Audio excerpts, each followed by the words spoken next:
What is going on YouTube? This is Acid Root. So I'm going to review a compilation album by Myspace Records. Basically this product is called Myspace Records Volume 1 and it came out in the fall of 2005.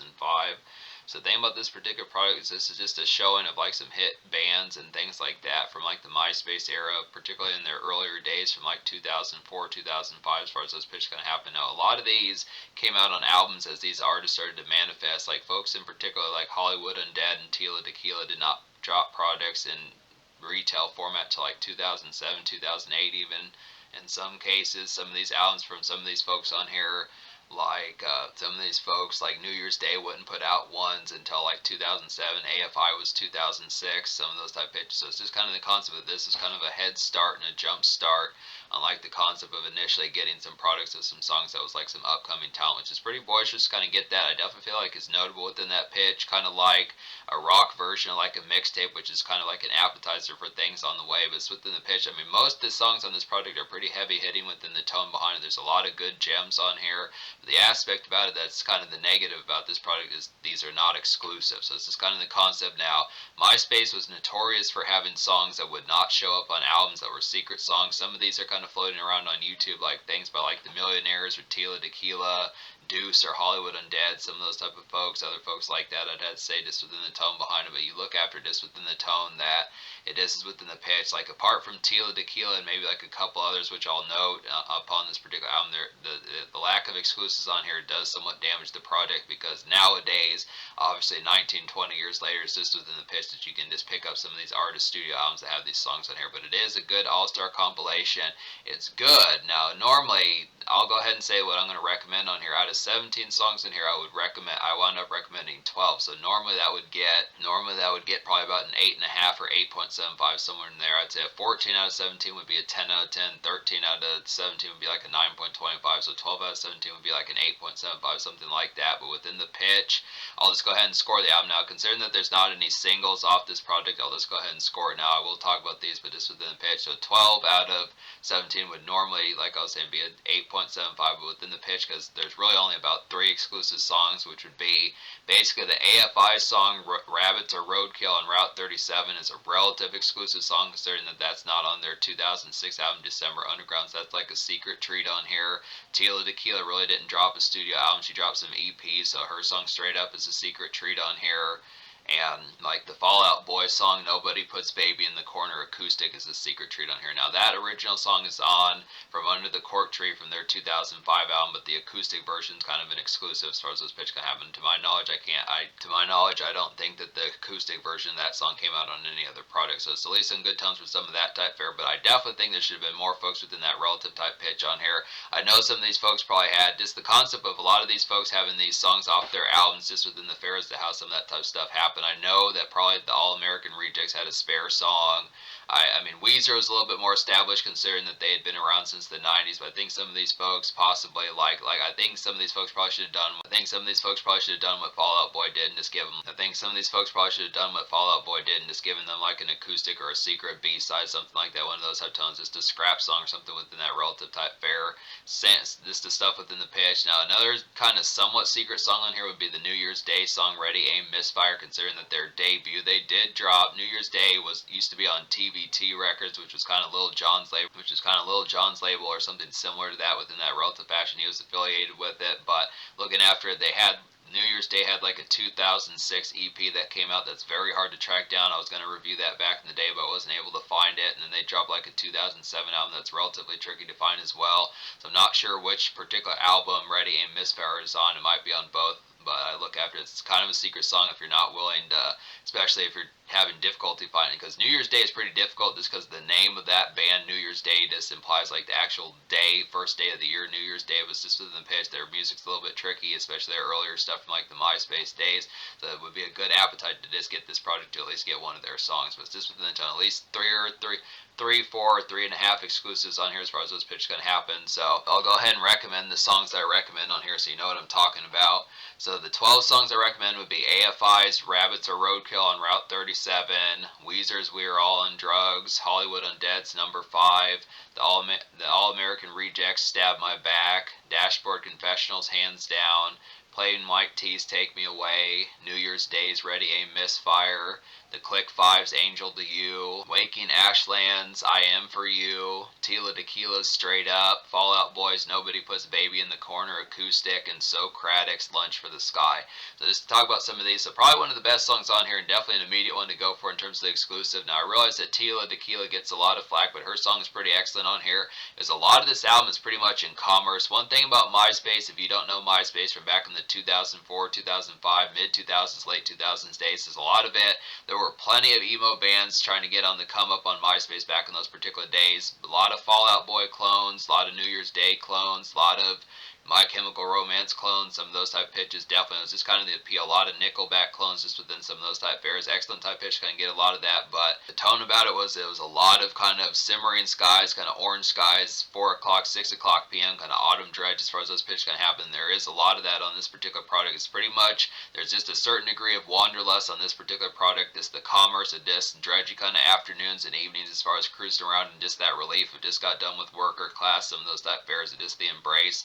In terms of like nightclub type bops, the only two folks that really get like something that would be more for like a dance club or someplace where you go out for drinks or just have a good social type time, get some good food like some wings or something, would just be Hollywood Undead's number 5 and Tila Tequila Straight Up. They're the two craziest ones on here. For the most part, this is pretty organized just in this sense. It has a pretty relatively composed type conduct just within the pitch behind it. Most of these artists chose not to give like these dance club type bops on here as far as something that could be like a turn up that it's not necessarily a natch to this product, but it's just kind of the concept. It's a little bit straightforward. This is a very vanilla, definitely very vanilla type project. I just look within the aspect behind it, but it does have some good tones. Just the appeal of having like some spiffiness for like a good accompaniment to some vehicle type candor, but it's just kind of within the pitch as far as saying that. So, but Tila Tequila Straight Up is definitely a crazy type one. It's like an unexpected kind of mosh pit bar hopping to kind of get here. Just it's like an unexpected kind of mosh pit bar hopping slammer to kind of get here. Tila Tequila and her pal go ape shit on this particular song, and I'd say, and this is a pretty feral type bop. So this is a good concept here. This is definitely a steal of a song to kind of get here just because of the concept that Tila Tequila does not really have many studio albums, and most of her products are relatively tough to track down just within the fare. She has a lot of loose songs. I'm fairly certain that she dropped some songs on MySpace back in the day. They're just not to be found anywhere apart from maybe YouTube if you can find them, I'd say. So it's just within the pitch to be able to get this. I really feel like Tila Tequila should drop a mixtape or something. I definitely think that would be a pretty good bop to kind of get that, even if it is rock songs within the pitch, to be some good type fare to scoop up some of these. Someone needs to hop to it and make like an unofficial Tila Tequila mixtape. But this is definitely an awesome song here, just be able to have some of that just real, like the aspect behind the song is just some real crazy kind of mosh pit energy just to be able to get. So that's the tone. Hollywood Undead's number 5 is another one like that. Now this is just like the song on Swan Songs. I'm just going to talk about these despite that some of these I've reviewed before, like Weezer's Make Believe. That is from that album. I've reviewed that album. I reviewed maybe some of these. I've reviewed Fall Out Boys from Under the Cork Tree before, so some of these have ones I have reviewed before, but I'm just going to get to some of these again. It's been a while since I've talked about Hollywood Undead, Swan Song, so it's just within the pitch. But number 5 is basically like getting to Crazy Friday and Weekend Thrills just to be able to get here. Just cups up, set the night off loud as far as those pitches can happen. It's a good aspect just remembering like Vintage Deuce and Hollywood Undead just within the tone behind some of this. It's another one that kind of sticks out like a sore thumb. It's another one that sticks out like a sore thumb in terms of like the crazy aspects that kind of goes along with this particular product, I'd say. And the thing about this particular song is just the fact that this song came out way back in 2005 when Hollywood Undead's Swan Songs album didn't come out until like the fall of 2008. So it's a good type pitch to kind of get this. I mean, back at the time, this was a secret treat just because you probably couldn't find this anywhere else. But it's just kind of within the concept that they had been holding on to this for a good while. So it's just within the pitch behind it. Real excellent, crazy type one, just standard type fare, just within the aspect of being able to have some of those type bops. It's real kind of headway on. It's real kind of a headway on a song like that that just pretty much has a good jolt of energy. And this sounds very refreshing for 2005. I'll tell you, this was definitely ahead of the pack. If this really was around back in like the summer of 2005 and pitches like that, this is something that sounds relevant and like that sounded relevant back in like the early 2010s as far as those fairs going to happen, bringing rap rock back, some of those type fairs, just being able to say just the conduct of what was typically going on. I mean, apart from maybe like this is definitely like a very good breath of fresh air for like the summer and fall of 2005. I'd say definitely by a mile, I would have to say there. But a real nice one here that has some good appeal. I haven't talked about them, and like most of these songs, like I said, are not exclusives, but I'm just going to talk about these. Eventually I will probably review some of these type ones, but Apart from Weezer and Fall Out Boy, most of these I have not reviewed, so I'll just talk about them within the relative fair just as a relative newness factor. But All American Rejects is a nice one here. The song is called Stab My Back, just within the pitch off their 2004, 2005 album, maybe 2006. But this is probably the most vanilla song on here, I'd have to say. This reminds me of like a vintage kind of signature MySpace song, to something that was probably folks' songs probably dozens of times over, I'd say, within the pitch behind it. Just feels like a factory, kind of just de facto MySpace song. I'd say about this one, it's like a vintage kind of MySpace mood to kind of get within that tone behind it. It's real vanilla type one, this aspect. I do need to get to All American Rejects. I question if they're still around nowadays. I just feel like it feels like I've heard a lot more of their music than I remember in recent times as far as those pitches kind of happened. Just within the aspect, they were a notable 2000s band, but it's just kind of within the concept of it. New Year's Days, Ready Aim Misfire is a nice one. Now, I think this is another one that I think I've talked about in the past. Don't remember as full blown. I think I have, but I just don't remember if it's going to have the same description. I don't remember what I said about it back in 2023.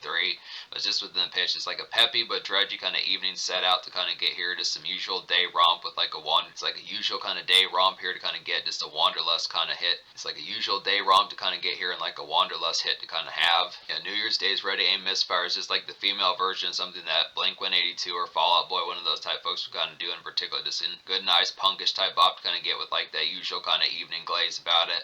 It's nice bop to kind of have just a little bit, just wanderlust in mind, pitches like that, just wanting to be out and about, step forth, get some cruise rounds going, just getting the pitch of just moving around, being in motion, good type tone for it. Fall Out Boys, Nobody Puts Baby in the Corner is a good bop on here. I'm glad that this was an exclusive as far as this pitch going to happen. Don't remember what I thought of the original song when I reviewed that back in 2022, early 2022, but it's just a good pitch here. It's like a basic kind of simmering summer licks to kind of get within that tone, just a frolic and kind of day motions kind of have. So just standard fare, just almost feels like picnic type music, some of that type fare, just a basic kind of spring or summer balance just within the tone. Relatively warm day, some of that type pitches, just maybe strolling up the street, grabbing like some light snacks.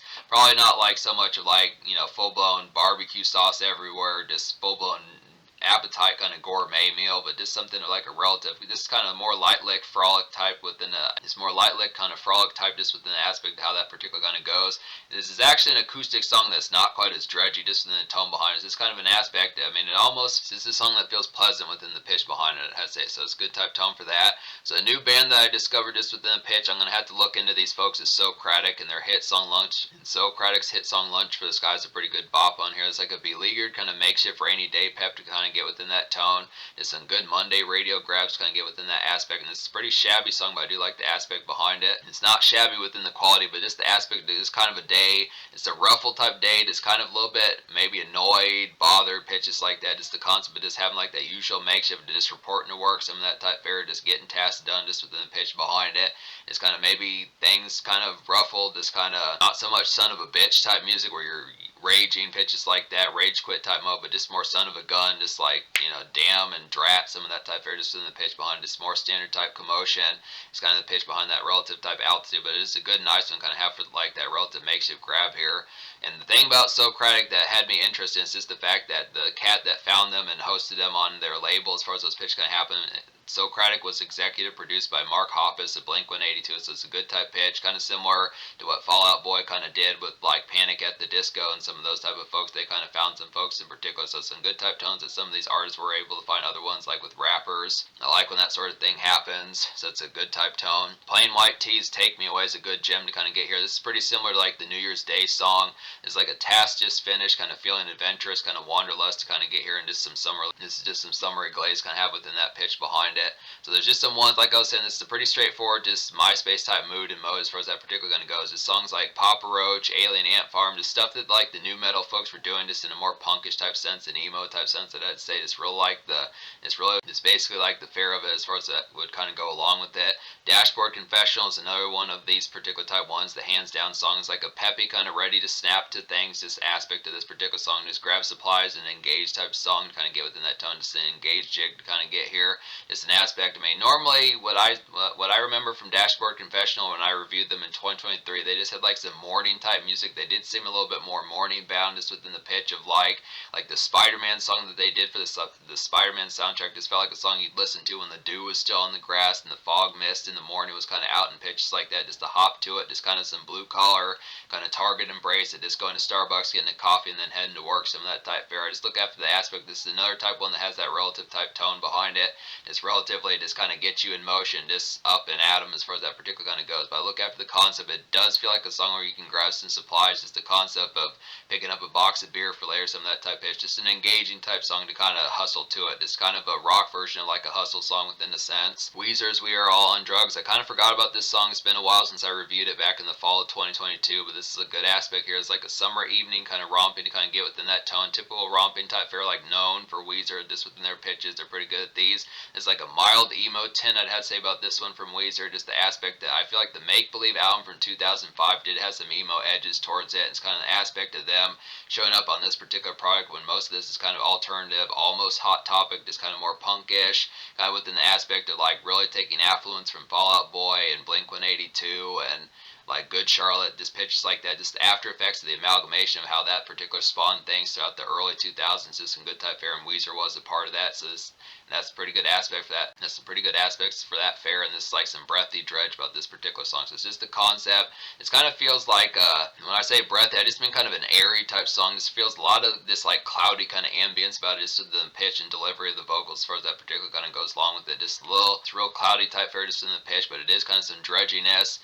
Just a good aspect to have this one promoted further as far as those pitches can happen with it. Just some good type tones. Good extra look from Weezer. Another band I didn't know that well is the Click 5. This is a good song here, Angel to You. This reminds me of Fall Out Boy's. This reminds me of Fall Out Boy. I'd have to say pretty good pitches for that on here. It's like some out on the town kind of scene stepping to kind of get within that fare. Definite music for some plans later as far as those pitches can happen. Just kind of aspect of hands full of the night, just as far as those pairs going to happen, just figuring out what's going to happen, get kind of situated, whether it's just date night or pitches like of just having some aspects of going to a movie, figuring out what's just going to happen, the aspect of rendezvous and just pitches within that relative type fare, just kind of the aspect of relative kind of modest busyness, but having some pep just within the tone behind it. So I kind of was drawn from like the relative, just kind of, it's an in motion type fare, but it's not necessarily like a cruise around us within the pitch. It just feels a little bit more of like jive as far as just kind of being more uppity. So it's just good pitch for that. And then Waking Ashlands, I Am For You is a nice gem as well. It's like a moody kind of evening malaise kind of get here. It's like a slog kind of long day rumination I'd have to say about this one. One of the few songs, I mean, for the most part, the moodiness on this particular album is just more the aspect of just like summer stretchers and pitches like that. Just the aspect of just like the relief from worship. But this is actually one that feels like a standard emo song within the pitch. It just like the actual kind of, not, you know, to have the normal kind of cut your wrist type tone, but this with an aspect of just kind of in a foul mood. I mean, there was another song that kind of had that relative tone. I feel like Socratic's song Lunch for the Sky was a B-leaguer type one. This one really has like the normal type fare that you would get from like a more kind of just glum type, emo type person as far as those pitches kind of having just a little bit more of like a standard dark type fare just within it. But this is definitely like some pop rock glaze. I mean, it's a pop rock song that does have the radio appeal, but it's just probably the darkest song on here in terms of like the moodiness factor, in terms of like the delivery and overall tone of the song, just within a pitch behind it. Most of this has some relative pep. It's kind of edgy, a little bit within the mood factor of it, but it's not. This is probably one of the few songs that just has like the full blown kind of just dredge and just like the sullenness about it. But I think I talked about every song on here as far as those pitches can happen. Actually, I don't know if I talked about AFI's Rabbits Are Roadkill on Route 37, so I'll talk about this one. This is another exclusive here. This is definitely a good song to pick this up for as far as those pitches can happen. It's like a sludgy kind of Foo Fighters Traverse kind of get here. Just has that feel in like a punk sense. I would definitely feel like it's like a sludgy kind of Foo Fighters Traverse feel in like a punk sense. I would definitely feel like hearing just like some good work shift relief to kind of get within that aspect. It's like the tone of this, how this particular kind of works. I forget the name of the Foo Fighters song, but it reminds me of like a Foo Fighters song, one of their signature songs off their 97 album. It was a single off there. It just has like some of that quick times, just blur of just how those aspects kind of happen. It's real nice. I might put that song in the connotation, but it just almost feels like post-grunge, but it's also within the aspect of having like that punk edge as far as doing that like some punk kind of post-grunge just within the tones behind it. But once again, some good work shift relief. It's a commerce type one to just have some commerce relief, just to have the concept of just figuring out what's going to happen, just unwind a bit, just kick back, figure out what's going to happen, whether or not you're just going to go home, settle in as far as those pitches can happen. Whether you're just going to go home, settle in, or figure out if you're going to hit up like a bar or some dance club, some of that type pitch. But this is actually an engaging type one. AFI definitely was on the ramp up as far as those pitches kind of happen. AFI was definitely on the way up as far as those pitches kind of happen with it. Just the tone behind having like the engagement as far as getting ready to have like, I mean, they had a pretty huge 2006. They definitely had like some gems on here that just felt a little bit feral just in the aspect. And there are some moments on here that just have like the tone of a little bit more polish within the aspect as we get to the complaints of this project. project. But before I get to that, I will say that the AFI song is like some good work shift relief to kind of get within that tone as far as those pitches kind of have with it. So some good type fair just in a blurry, kind of sludgy type sense.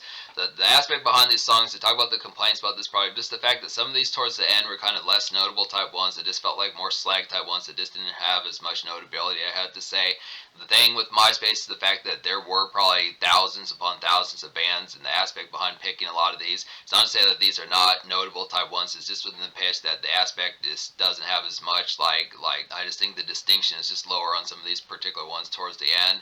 The Summer Obsession the problem with the Summer Obsession song is just the fact that this is more of like an optimistic type one, kind of like a worse version, like the Dashboard Confessional song. Dashboard Confessional pulled it off better just because they had like some pep as far as being kind of within the aspect of having like that motivation aspect, but this one just kind of felt like a little bit of a hammy. Melt the Sugar felt like a little bit of like a hammy kind of optimistic type mode that just didn't really nail the tone behind it. Kind of, it's weird kind of having punk songs kind of have like some progressiveness about them. They don't always nail that factor. But the Copeland song and the Jupiter Sunrise songs just kind of didn't feel as polished within the pitches behind it, weren't as affable just within the tone. Just felt like kind of not necessarily throwaway type songs, but just kind of afterthought type songs that I have to say. The song Against Me's Don't Lose Touch was kind of an awkward type one on here. This is like a folkish kind of punk song, which I don't really know how the amalgamation behind that particularly worked. That was just one that didn't translate as well as far as the amalgamation behind it. It didn't seem to have the essence correctly. And then like the Every Man Has a Molly just felt like a whiny type one. This is just one of those aspects. I mean, some of these punk songs can kind of have that aspect when you think of like Newfound Glory or some of those type folks that have like that whine in their voice when they have the dredge, like their summer romps as far as those pitch kind of happen. But this is just one that just didn't nail the delivery as far as the aspect. This felt more of like a pouting song more than the aspect of something that had like the punk edge as far as just being like a moody song to relate to.